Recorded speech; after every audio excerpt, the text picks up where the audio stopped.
बुंदेले हर बोलों के मुँह हमने सुनी कहानी थी। खूब लड़ी मर्दानी वह तो झांसी वाली रानी थी। कानपुर के नाना की मुँह बोली बहन छबीली थी। लक्ष्मी बाई नाम पिता की वह संतान अकेली थी। नाना के संग पढ़ती थी वह नाना के संग खेली थी। बर्छी ढाल कृपाण कटारी उसकी यही सहेली थी। बेटा, तुम्हें पता है तुम ये किसकी कविता पढ़ रहे हो? हाँ नानी, आज हमारी टीचर ने क्लास में इसे पढ़ाया था। बेटा, ये कहानी बहुत पुरानी है। चलो आज मैं तुम्हें सुनाती हूँ झांसी की रानी की कहानी। नानी नानी, हमें सुनाओ ना झांसी की रानी की कहानी। सुनाती हूँ बेटा, सुनाती हूँ, तो ध्यान से सुनो मेरे बच्चे। ये बात है 19 नवंबर 1828 की। मनु का जन्म बनारस में हुआ था। उनके पिता का नाम मोरोपंत तांबे और माता का नाम भागीरथी बाई था। इनकी माता भी तुम्हारी मम्मी की तरह ही बहुत बुद्धिमान और धर्म और पूजा पाठ को मानने वाली थी। नानी, हमारी मम्मी की तरह? हाँ बेटा, बिल्कुल तुम्हारी मम्मी की तरह। लेकिन जब मणिकर्णिका यानी कि मनु, जो उनके बचपन का नाम था, 4 वर्ष की हुई तो उनकी माता की मौत हो गई।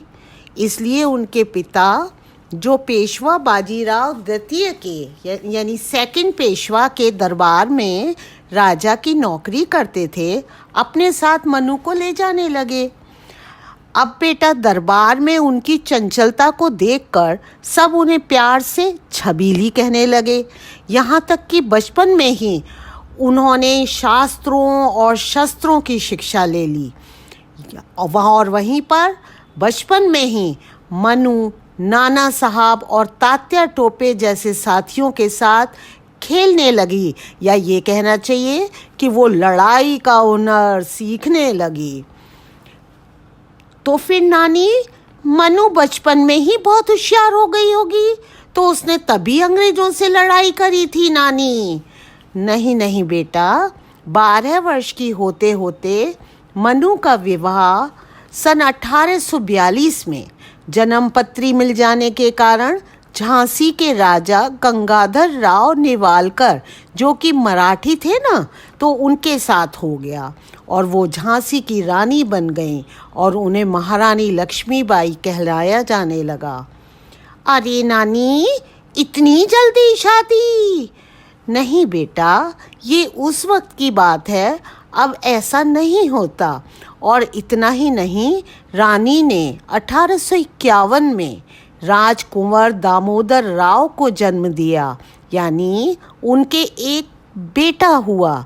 लेकिन कुंवर 4 महीने से ज़्यादा जी नहीं सके और उनकी मृत्यु हो गई। तो बेटा, फिर राजा गंगाधर राव इस सदमे को बर्दाश्त नहीं कर पाए, वो सह नहीं पाए।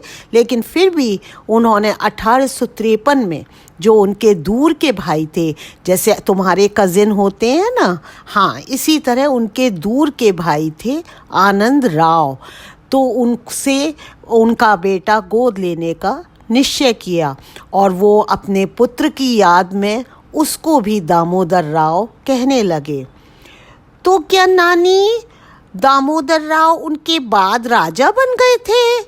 नहीं बेटा, यही वह दौर था जब ब्रिटिश सरकार ने गोद लेने की प्रथा पर बहुत सख्त कानून बना दिया था।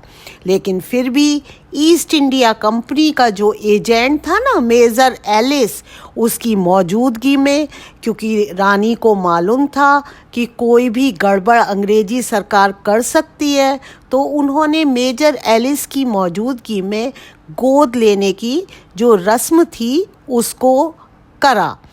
और उससे जुड़े हुए जितने कागज़ थे, जो दस्तावेज़ थे, वो उन्होंने लॉर्ड डलहौजी को भेजे, जिसके मुताबिक उसमें लिखा हुआ था कि जब कुंवर बड़े हो जाएंगे यानी कि वयस्क हो जाएंगे तब वो झांसी के महाराज बनेंगे और तब तक रानी उनका लालन पालन करेंगी। लेकिन बेटा डलहौजी ने इसे मानने से मना कर दिया और उसने क्या किया कि एक नया कैप्टन अलेक्जेंडर स्कीन को झांसी की जिम्मेदारी सौंप दी।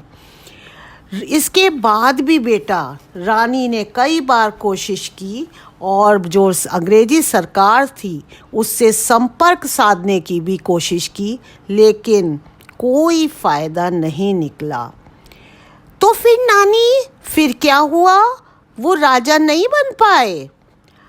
बेटा तुमको क्या बताऊं, इसका नतीजा ये निकला कि मार्च 1854 में कंपनी ने रानी को किला छोड़ने का फरमान सुना दिया। और जैसे तुम्हारे नाना को पेंशन मिलती है ना बेटा, वैसे ही रानी को 5,000 रुपये प्रतिमाह की पेंशन बांध दी। अंग्रेज़ों ने दामोदर दास को राजा की निजी संपत्ति, यानी कि जो राजा के पास अपना सोना चांदी जो अपना था ना, उनका जानवर घोड़े ये सब जो थे, उसका वारिस तो मान लिया। अंग्रेज़ों ने कहा तुम ये तो रख सकते हो, लेकिन बतौर कुंवर, यानी कि वो राजा नहीं बन सकते थे, उन्होंने स्वीकार नहीं किया। हालांकि बेटा उस समय एक ऑस्ट्रेलियन वकील भी हुआ करता था जो ब्रिटिश सरकार के खिलाफ मुकदमा लड़ा करता था। रानी ने उसको बुलवाया, उसका नाम था लैंग।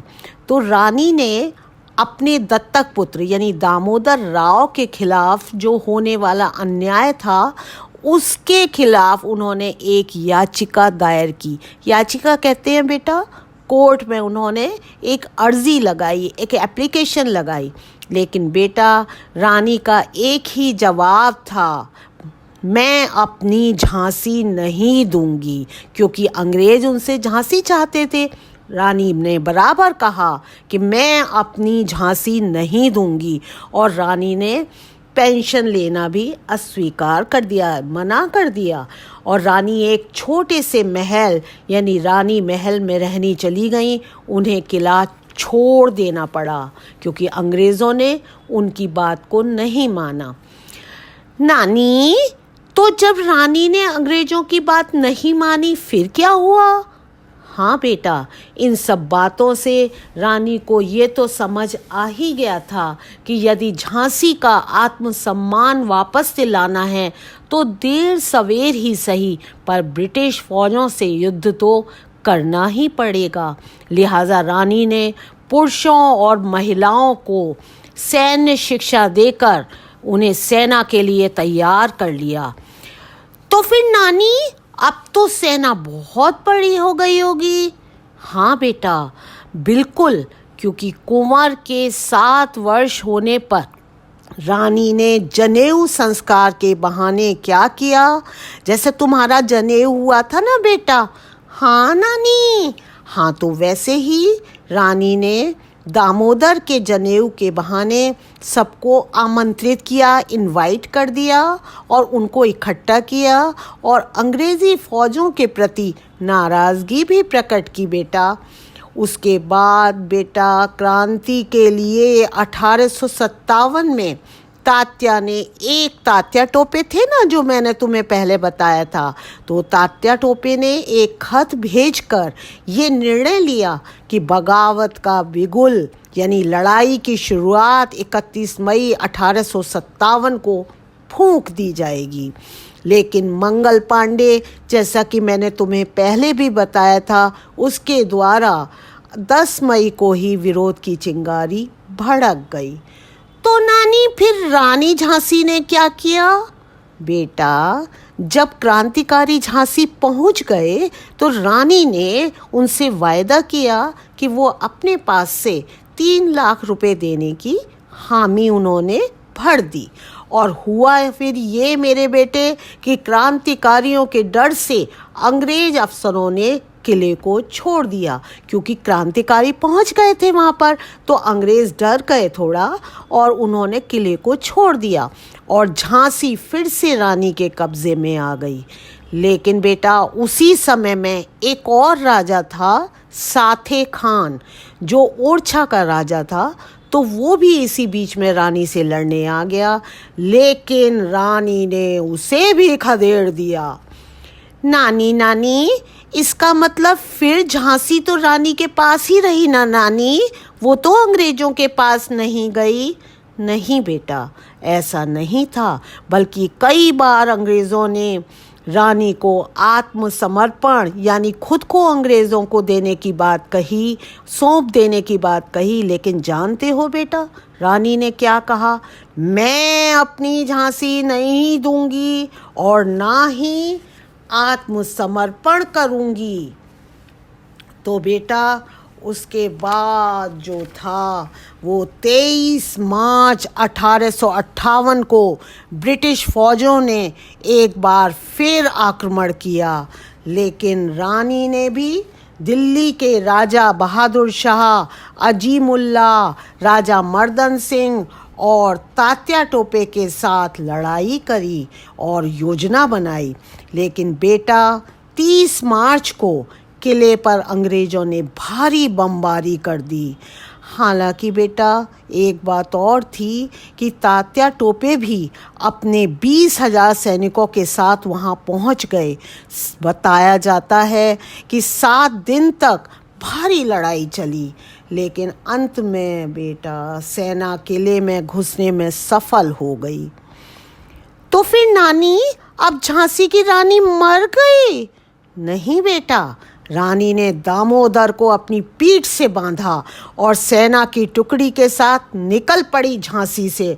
और फिर बेटा लगातार चलते चलते वो कालपी पहुंच गई।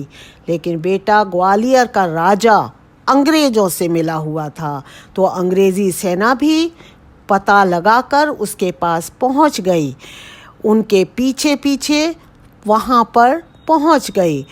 उनका घोड़ा जो था बेटा रानी लक्ष्मीबाई का, वो बुरी तरह घायल हो गया और वहीं पर वीरगति को प्राप्त हुआ। फिर बेटा 18 जून 1858 को ग्वालियर का अंतिम युद्ध हुआ और कुशल नेतृत्व के बावजूद रानी घायल हो गई। तो नानी, क्या अब रानी झांसी मर गई? हाँ बेटा, रानी झांसी को क्या मालूम था कि एक दिन ऐसा भी आएगा कि वो दोनों हाथ में तलवार लेकर दांत से लगाम थामे और दामोदर को अपनी पीठ पर बांधकर चंडी अवतार में नजर आएगी। क्या बताऊं बेटा, दोनों ओर की इस लड़ाई में लड़ते लड़ते जो उनका अंग्रेज़ों का कैप्टन ब्रिग्स था ना, उसने रानी पर वार करने की सोची और रानी की ओर उसने दौड़ लगाई। रानी सैनिकों में भी आगे लड़ते लड़ते अपनी जान फूंकती चली जा रही थी। इतने में ही बेटा सैनिकों की संख्या भी देखी जा रही थी कि रानी देख रही थी कि वो कम होती जा रही है। अचानक रानी जोर से चिल्लाई, मेरे पीछे आओ! और 15 घुड़सवारों का एक जत्था रानी के पीछे हो लिया। लड़ाई के मैदान से वो इतनी तेजी से हटी कि अंग्रेज़ भी समझ नहीं पाए। तभी बेटा एक रॉड्रिक नाम का वो था सिपाही, उसने कहा, that's the Rani of Jhansi, catch her! लड़ाई अभी भी लगातार चल रही थी बेटा। रानी को बाएं सीने में हल्की सी चुभन हुई। किसी अंग्रेज सैनिक ने उनके सीने में संगीन भोंक दी थी। संगीन जानते हो, बहुत नुकीली एक तलवार टाइप होती है, उसको संगीन कहते हैं, जिसमें से रानी के खून बहने लगा। अचानक घोड़े पर दौड़ते दौड़ते सामने एक छोटा सा झरना आ गया। रानी ने सोचा कि वो घोड़े पर छलांग लगा देंगी, पर बेटा ऐसा ना हो सका। घोड़ा इतना तेजी से रुका कि उसकी गर्दन ऊपर लटक गई। तभी उनकी कमर में बाईं तरफ से तेजी से गोली लगी। रानी के बाएं हाथ से तलवार छूट गई। तभी किसी अंग्रेज ने बेटा उन पर वार किया। रानी ने दाएं हाथ से रोकने की कोशिश की। अब तक रानी का माथा फट चुका था और बहते खून से वो अंधी सी हो गई थी। इतने पर भी बेटा उन्होंने जवाबी हमला किया। उनको गिरता देखकर उन्हीं के एक सैनिक ने अपने घोड़े से कूदकर अपने हाथों में रानी को उठा लिया और पास में एक मंदिर था, वो उसमें ले गया। अब तक भी बेटा रानी जिंदा ही थी। मंदिर के पुजारी ने उन्हें गंगा जल पिलाया। उधर मंदिर के बाहर अंधाधुंध फायरिंग चल रही थी। अंतिम सैनिक को मारने के बाद रॉड्रिक फिर से चिल्लाया, वो लोग मंदिर के अंदर हैं। रानी ने टूटते स्वर में धीरे धीरे बोलते हुए कहा, दामोदर को तुम्हारी देख रेख में छोड़कर जाती हूँ। उसे छावनी ले जाओ, दौड़ो उसे ले जाओ। और रानी अपने अंगरक्षक से कहकर बेहोश हो गई। पुजारी ने रानी के गले से मुश्किल से हार उतार कर उस अंगरक्षक को दे दिया। इसे रख लो दामोदर के लिए। अचानक बेटा रानी चिल्लाई, अंग्रेजों को मेरा शरीर नहीं मिलना चाहिए। ये कहते ही उनका सिर लुढ़क गया और सब शांत हो गया। वहाँ मौजूद अंगरक्षकों ने आनन फानन कुछ लकड़ियाँ जमा कर रानी के शरीर को उस पर रखकर आग लगा दी। मंदिर के अंदर से अब भी 3 राइफलें गोलियां लगातार बरसा रही थी। धीरे धीरे सब शांत हो गया। तभी ब्रिक्स की नज़र चिता पर पड़ी। उसने बूट से आग बुझाने की कोशिश की। रानी की हड्डियां अब तक राख बन चुकी थी। रानी के बेटे दामोदर राव को सुरक्षित बचा लिया गया। 58 साल की उम्र में दामोदर राव की भी मौत हो गई। उनके वंशज इंदौर में आज भी झांसी वाले के नाम से पुकारे जाते हैं। तो नानी, इतना वीर होकर भी रानी मर गई। हाँ बेटा, लेकिन इससे हमें सीखना चाहिए कि सच्चा वीर कभी भी किसी भी आपत्ति में घबराता नहीं है। वो किसी के भी लालच में नहीं आता और ना ही अपने कर्तव्य से दूर होता है। उसका लक्ष्य उदार होता है, ऊंचा होता है। उसका चरित्र अनुकरणीय होता है, यानी कि लोगों को उससे सीखना चाहिए और अपने पवित्र उद्देश्य के लिए, अपने पवित्र टारगेट के लिए वह सदैव आत्मविश्वासी, कर्तव्यपरायण, स्वाभिमानी और धर्म के प्रति धर्मनिष्ठ होता है। हाँ नानी, ये तो बिल्कुल ठीक बात है। मैं भी ऐसा ही बनूंगा, वीर बहादुर। तो बोलो बेटा, जय हिंद, जय भारत, जय क्रांतिवीर, जय झांसी की रानी। नानी, जय हिंद, जय भारत, जय भारत की सेना। नमस्कार।